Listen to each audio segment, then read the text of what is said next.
Y el tema que hemos titulado para esta mañana es: el que practica el pecado es del diablo. ¿De dónde saqué ese título? De lo que Juan dice. Recuerden que en el capítulo 3 iniciamos con el tema los hijos de Dios y su santificación. Así que lo que Juan va a abordar ahora es uno de los grandes peligros que los cristianos enfrentamos todos los días. Miren, todos los días, cada minuto, cada segundo, somos tentados. No hay ningún solo día que un cristiano no sea tentado. Todos los días. Satanás envía dardos, Satanás envía un pensamiento a tu mente, algo que no estabas pensando y empiezas a pensar. Satanás envía una preocupación, no estabas enfermo, te enfermas y ahora hay una preocupación en tu mente, y esa preocupación, en lugar de tú canalizarla a la persona de Cristo, esa preocupación te aísla de Cristo. Deja de orar, deja de leer por esa preocupación. Y quiero que vean cómo Satanás utiliza cualquier cosa para que tú no tengas comunión con Dios. El objetivo del enemigo es que tú peques todos los días. Y todos los días te estés contaminando. Y cuando Satanás logra su propósito es cuando ese creyente ya no se da cuenta que está pecando. Entonces Satanás dice: he logrado mi objetivo con ese creyente. Sigue así. Aunque vengas a la iglesia, aunque te congregues, tú sigues un hábito de pecado, pecado, pecado. Entonces Satanás dice: estoy logrando mi objetivo. Hoy quiero ayudarles, hermanos, en esta mañana a que Dios nos da salidas para poder vencer la tentación y para poder ya dejar de pecar. Escuche, no vamos a evitar ser tentados todos los días. La tentación no es pecado.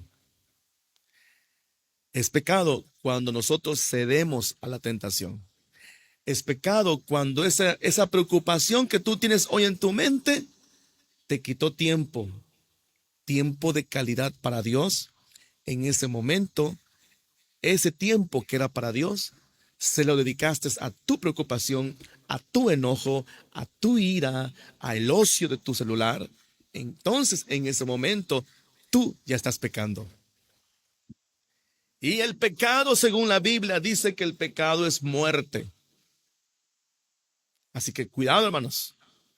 El pecado no es para jugar, el pecado es para tener cuidado. Ahora leo desde el versículo 3. Dice: y todo aquel que tiene esta esperanza en él se purifica a sí mismo. Subraya esta palabra: se purifica a sí mismo, así como él es puro. Todo aquel que comete pecado infringe también la ley, pues el pecado es infracción de la ley. Y sabéis que Él apareció para quitar nuestros pecados, y no hay pecado en Él. Todo aquel que permanece en Él no peca. Todo aquel que peca no le ha visto ni le ha conocido.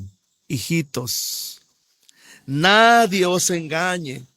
El que hace justicia es justo, como Él es justo. El que practica el pecado es del diablo, porque el diablo peca desde el principio. Para esto apareció el Hijo de Dios, para deshacer las obras del diablo. Todo aquel que es nacido de Dios no practica el pecado, porque la simiente de Dios permanece en él y no puede pecar. ¿Por qué? Porque es nacido de Dios. En esto se manifiestan los hijos de Dios y los hijos del diablo. Todo aquel que no hace justicia y que no ama a su hermano no es de Dios. Porque este es el mensaje que habéis oído desde el principio, que nos amemos unos a otros. No como Caín, que era del maligno y mató a su hermano.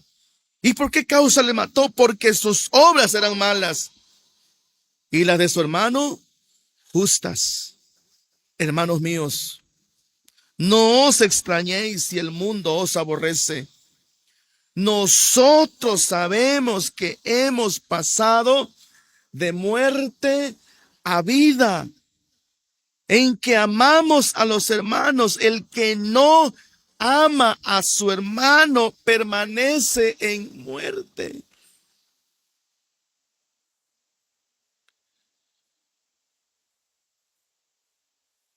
El gran problema del cristiano en la actualidad es que olvida que tenemos una guerra espiritual todos los días.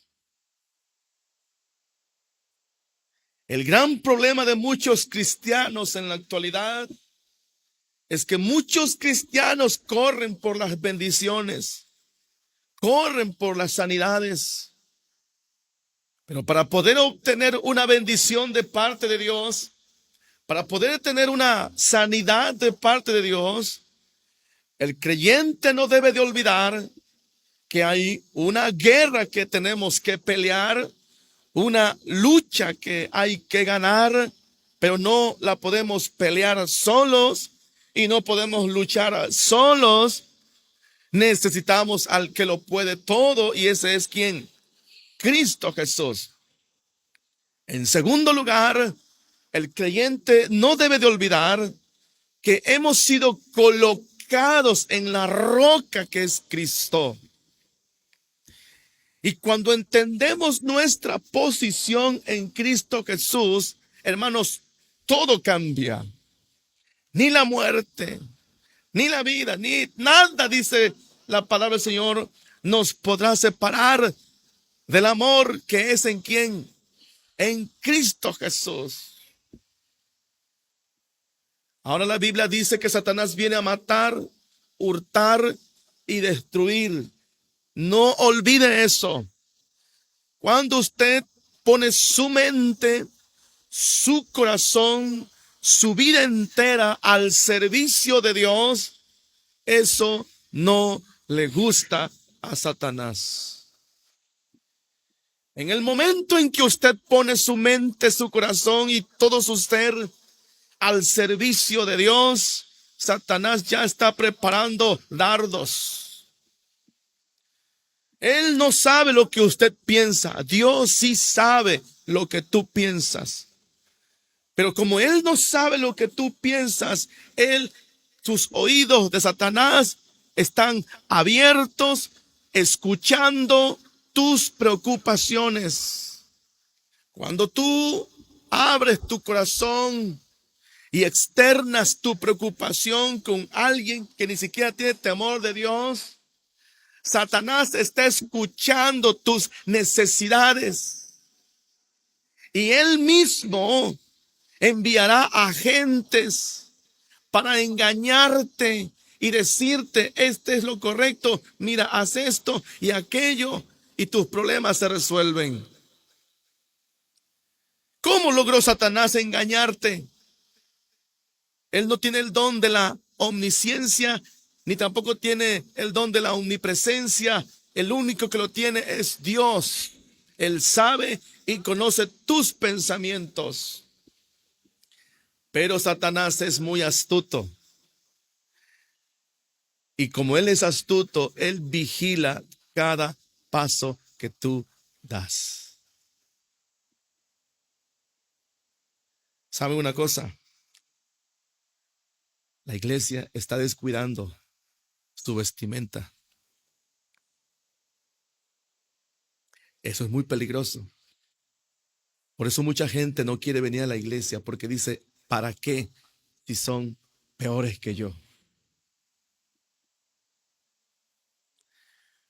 Ahora, quiero que vean cómo Juan menciona una palabra que quiero resaltar en el versículo 3. Dice, y todo aquel que tiene esta,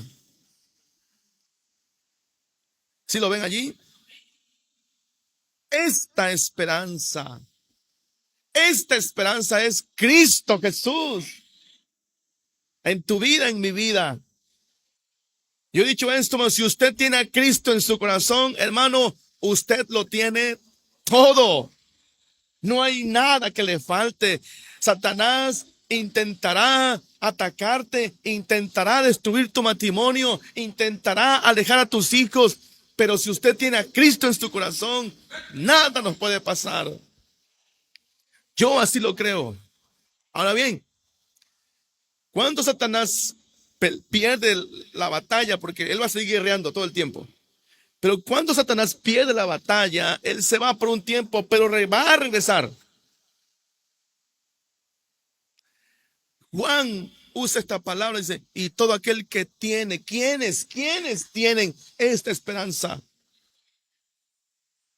Mira, todo aquel que tiene esta esperanza, dice, en él se purifica a sí mismo. Quiero explicar esto rápido, ¿no? No somos santos solo porque deseamos ser santos, no. Somos santos porque Cristo está en nosotros.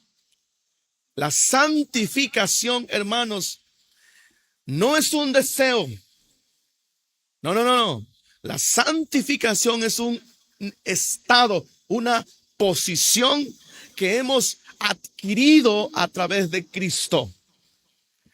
Pero es mi deber y tu deber mantenerte puro. No porque tú deseas estar bien con Dios. Quiero aclarar esto. El querer cuidar tu santidad, no lo aterrices en un mero deseo. No, hermanos, porque si tú vives tu vida de deseos, te decepcionas tú mismo. La vida cristiana no es un sentimiento, no es un deseo. La vida cristiana, hermanos, es una posición que hemos obtenido a través de la persona de quién. Por eso, hermanos, somos diferentes. Por eso ya no somos como el mundo.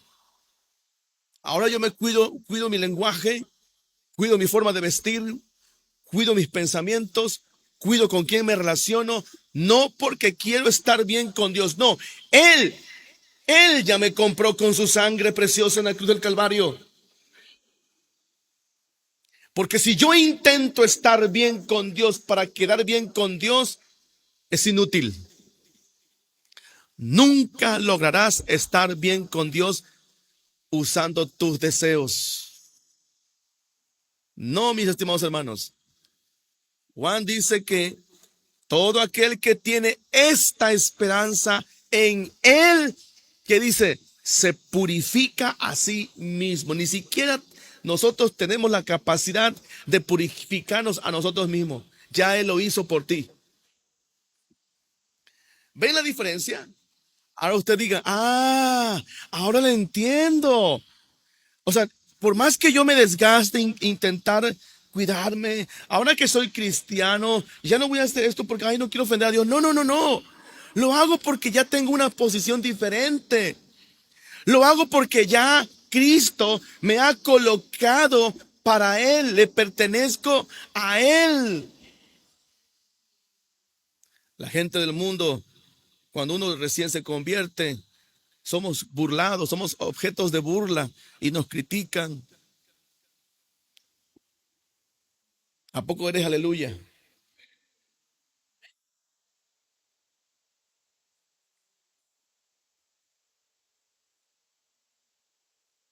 Y nos dicen de tantas cosas te van a decir. A una hermana en una ocasión le dijeron, ya te están lavando el cerebro en esa iglesia. Y esa hermana dijo, no solamente el cerebro, mi corazón me lo están purificando. Eso es cuando tú entiendes que el que ha hecho la obra en tu vida, hermanos, él mismo la inició y él mismo la terminará. Así que cuando usted viene a la casa de Dios, Usted se cuida de con quién anda, con quién convive. Es más, usted como cristiano cuida lo que postea en internet. ¿Sabe qué? Si la gente ve que yo me estoy juntando con esta gente que es de lo peor y todavía lo subo a internet, yo debo saber, yo debo tener un propósito. Si esta reunión con este grupo de personas, hombres o mujeres, quien sea, tiene un propósito, hermano, yo digo, adelante, siga, porque su propósito es evangelizarlos. Pero si su propósito es siempre convivir y jijiji, jajaja, usted está pecando con Dios, delante de Dios. Porque resulta que a usted le gusta estar más con inconversos que con cristianos. Y eso es un pecado delante de Dios. Dice, y todo aquel que tiene esta esperanza en Él se purifica a sí mismo como Él es puro. Esta esperanza, hermanos, que Juan describe aquí, hermanos, significa o es como la espera de algo que no se ve, pero ha sido prometido. Nuestra esperanza es Cristo. Cuando tú te sientas solo, sola, te sientas devastada, devastado, te sientas preocupado, sientes que tu mundo te está desboronando, yo te invito a que recurras a esta esperanza. Porque esta esperanza es Cristo Jesús. Y dile a Jesús, Señor, no puedo más Jesús. Te entrego mi vida, te entrego mis pensamientos, te entrego mis preocupaciones. Porque usted está colocado en la esperanza que está en Cristo Jesús. Ahora mira lo que Pablo dice en Romanos capítulo 8, versículo 24. Porque en esta esperanza, dice Pablo, porque en esperanza fuimos salvos. Pero la esperanza que se ve, ¿qué dice Pablo? No es esperanza. Porque lo que alguno ve, hay que esperarlo.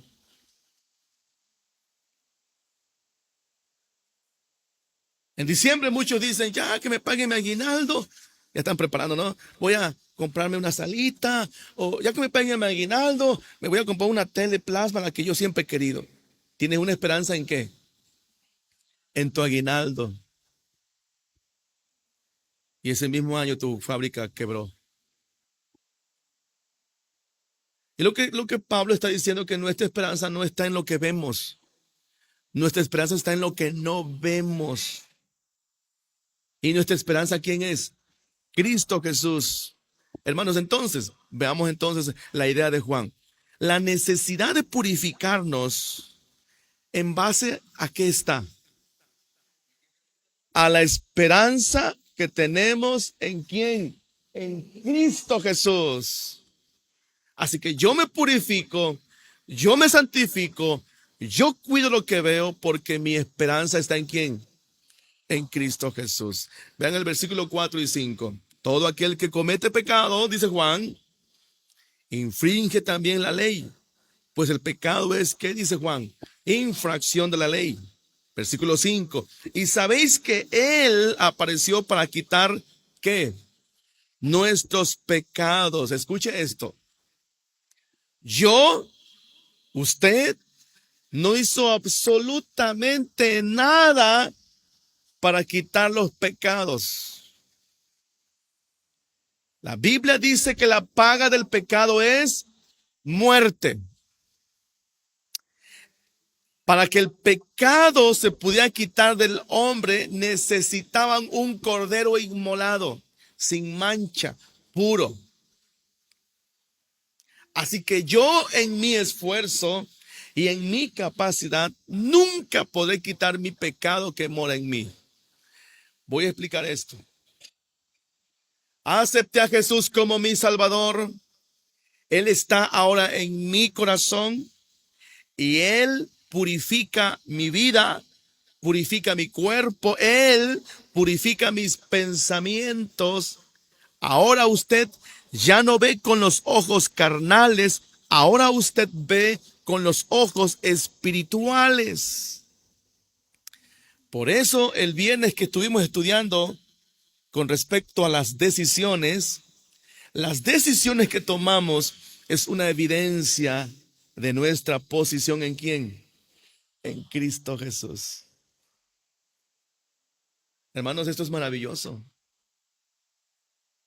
Esto es maravilloso. Usted hoy decidió estar aquí con nosotros. ¿Por qué? Porque está mirando no con ojos carnales, ahora mira con ojos espirituales.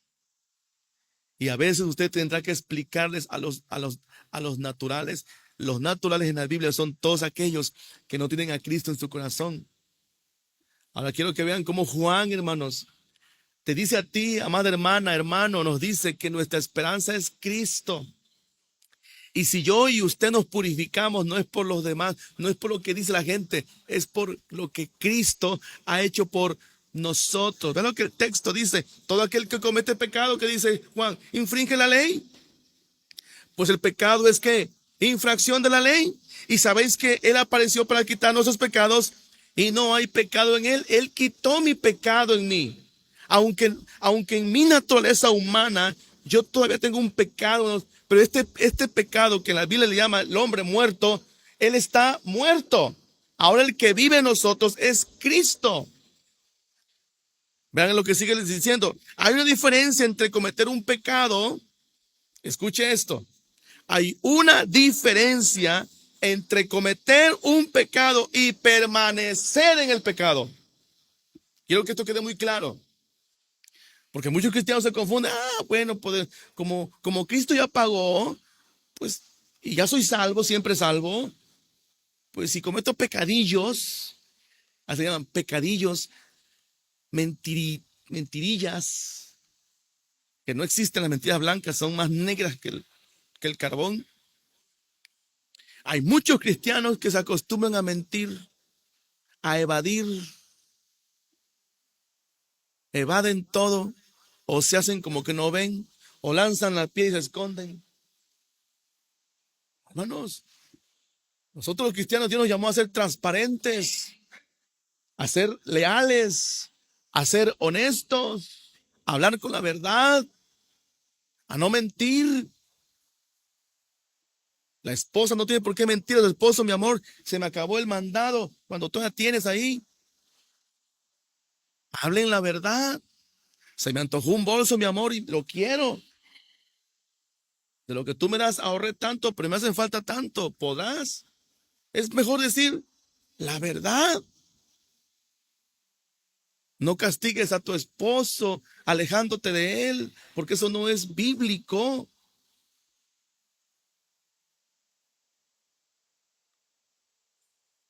Por eso, hermanos, hay una gran diferencia entre cometer un pecado y permanecer en pecado.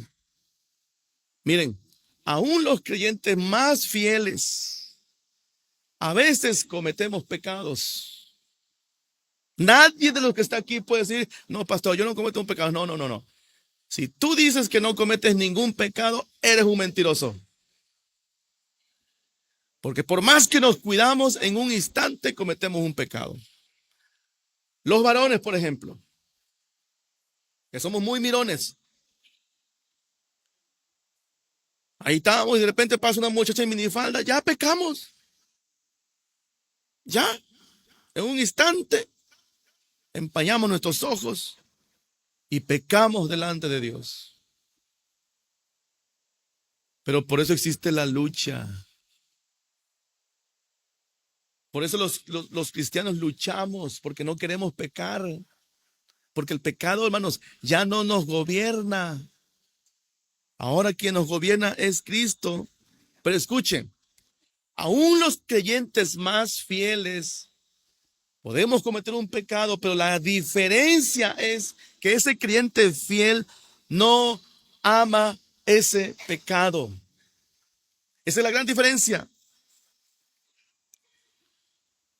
Es decir, no amó cometer ese pecado. Se sintió mal cuando lo cometió. ¿Ves la gran diferencia?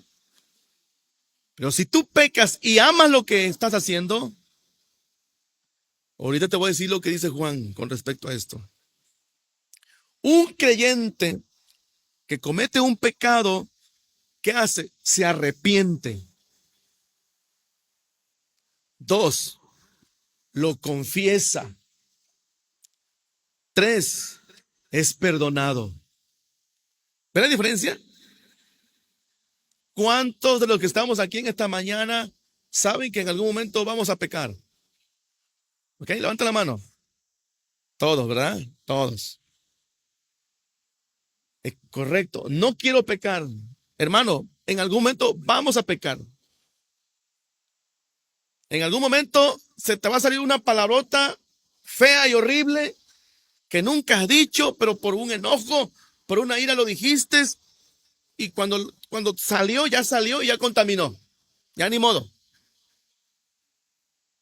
Un pastor decía que una grosería es como el vómito. Salió y es hediondo y ya manchó todo. Así son las palabrotas. Manchan y destruyen. Porque hay personas que maldicen, hijo, no sé por cuánto, dónde, por dónde viniste, ta, ta, ta, ta. No sé en qué momento me fijé en ti y le dicen de todo.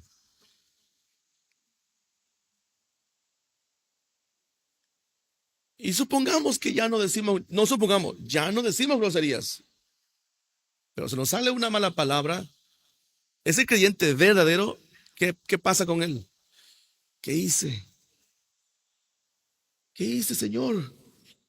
Te sientes mal, te sientes horrible. Pero si no te sientes mal, ahorita le voy a decir qué dice Juan de ti. Si tú tienes un mal hábito de decir groserías y no te sientes mal, ahorita te vas a escuchar lo que Juan dice. Pero un creyente, hermanos, lo primero que hace es que se arrepiente, número 1, confiesa su pecado, número 2, y ese creyente es perdonado. Porque Cristo dice, abogado tenemos para con el Padre, a Jesucristo, el que es justo. ¿Ven la diferencia? Así que, hermanos, una persona que permanece en pecado, por el contrario, hermanos, no siente preocupación por lo que hace. Por lo tanto, esa persona que comete pecado nunca confiesa su pecado. ¿Y qué creen? Nunca es perdonado. Como no confiesa su pecado, pecados no confesados son pecados no perdonados. Y si tú no has sido perdonado, tú vives en condenación. Dicha persona está en contra de Dios. ¿Van entendiendo este asunto? Porque el pecado es delicado y es peligroso. Si tú practicas pecado, tú estás en contra de Dios, sin importar cuál religión o a qué denominación te congregas. Si tú estás cometiendo pecado, tú eres un traidor y estás en contra de Dios. Ahora, veamos lo que dice el versículo 6 y 7. Ponga su mirada allí. Todo aquel que permanece en él, ¿qué dice Juan? No peca. Todo aquel que peca no le ha visto ni le ha conocido. Aclaro, cuando Juan dice todo aquel que peca, son aquellos que pecan y no lo confiesan, no se arrepienten y no son perdonados. No es lo mismo cometer un pecado y tú como creyente, ¿qué acabo de hacer, Dios mío? Ay, Señor, perdóname. Dije una mentira y no debí decirle y vas corriendo, hermana. ¿Sabes qué? Te mentí. No era verdad lo que te dije, pero lo usé como una excusa para protegerme yo mismo. Por favor, perdóname. Yo fui quien dije esta palabra. No fue fulana de tal, fui yo. Perdóname. ¿Pero por qué hiciste eso, hermana? Lo siento mucho, no sé qué estaba pensando. Por favor, perdóname. ¿Qué estás haciendo? Te estás arrepintiendo y estás confesando tu pecado. Pero si tú no lo confiesas, dices, Se lo merece la desgraciada. Eso y más. Entonces, ahí hay un problema. Según Juan dice que todo aquel que peca no le ha visto ni le ha conocido. Pero el versículo 7 me encanta. Juan dice otra vez, hijitos. ¿Quiénes son hijitos de Dios? Ahora, esto es para nosotros. Escúchalo. Hijitos, nadie os engañe. El que hace justicia es justo como Él es justo.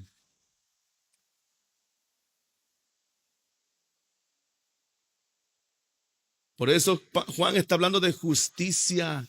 Así que, amados hermanos, analicen su vida cotidiana y pregúntense, ¿estoy siendo justo en mi hogar? ¿Estoy siendo justo con mi esposo? ¿Estoy siendo justo con mi esposa? ¿Estoy siendo justo con mis hijos? ¿Estoy siendo justo con el del mercado? Porque el cristiano debe ser como justo. Y el cristiano practica la justicia. Versículos 6 y 7. Todo aquel que permanece en él, ¿qué dice Juan? ¿Ya están entendiendo? No es que no pecamos. No, porque todo aquí, posiblemente usted antes de salir ya pecó. En algún pensamiento, en algún deseo, una mirada, ya pecó. Lo que Juan está diciendo aquí es, todo aquel que permanece en él no peca deliberadamente. Porque el verdadero cristiano cuando peca se siente mal. Hijo, ayúdame. Dice, todo aquel que peca, dice, no le ha visto ni le ha conocido. Esto se refiere a los allá del mundo. Y incluso los que están dentro de una iglesia, pero pecan deliberadamente. Hijitos, dice, nadie os engañe. El que hace justicia es justo, como Él es justo. Ahora, yo quiero leer Primera de Pedro. Ya voy sobre el final, hermanos. Primera de Pedro, capítulo 1, versículo 18. Mira lo que el Señor nos dice en esta carta del apóstol Pedro. Sabiendo que fuiste rescatados de vuestra, ¿qué dice Pedro? Vana manera de vivir, la cual recibisteis de vuestros padres, no con cosas corruptibles como oro o plata, sino con la sangre preciosa de Cristo, como la de un cordero sin mancha y sin contaminación. Dice, ya destinado desde antes de la fundación del mundo, pero manifestado en los postreros tiempos por amor de vosotros. ¿Cuándo fuimos rescatados? Mucho antes de la fundación del mundo. Así que, hermanos, esa esperanza se hace cada vez más viva en nosotros. Por eso el cristiano, hermanos, no necesita tener un GPS del pastor cuidando dónde anda, qué hace. No, ese cristiano sabe que tiene a Cristo en su corazón y sabe tomar decisiones. El versículo 9 dice, el que practica el pecado, dice Juan, ¿es de quién? Es del diablo. Porque el diablo peca ¿desde cuándo? Desde el principio. Pero esto, dice, para esto apareció el Hijo de Dios. ¿Para qué, hermanos?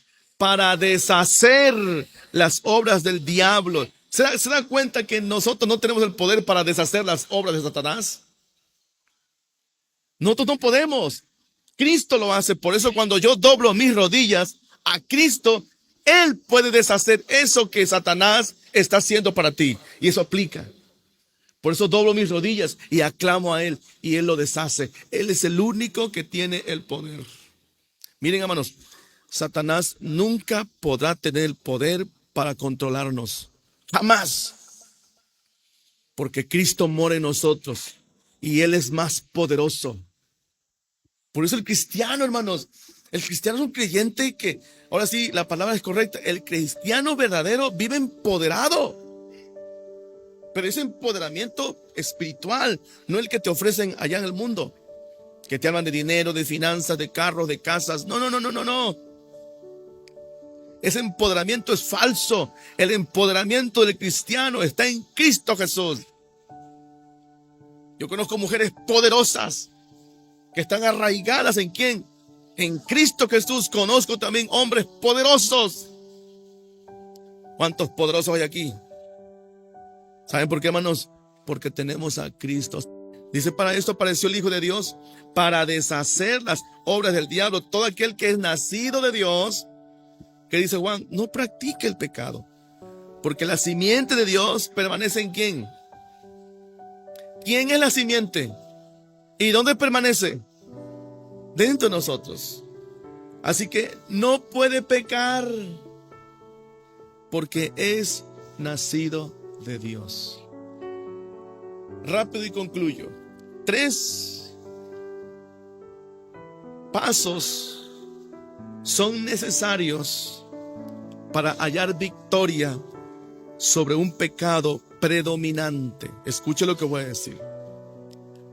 Es posible que hay un pecado en tu vida que te está quitando esa paz.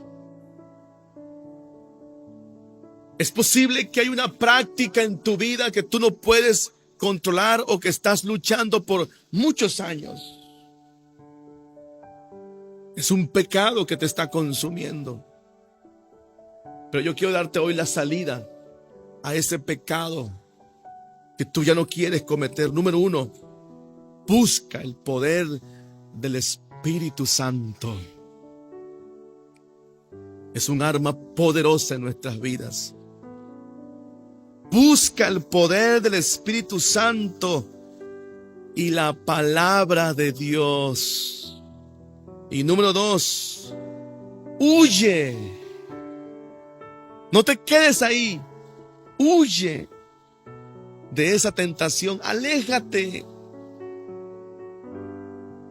Si el teléfono está siendo un problema hoy para tu vida y para tu crecimiento espiritual, aléjate de él lo más que puedas.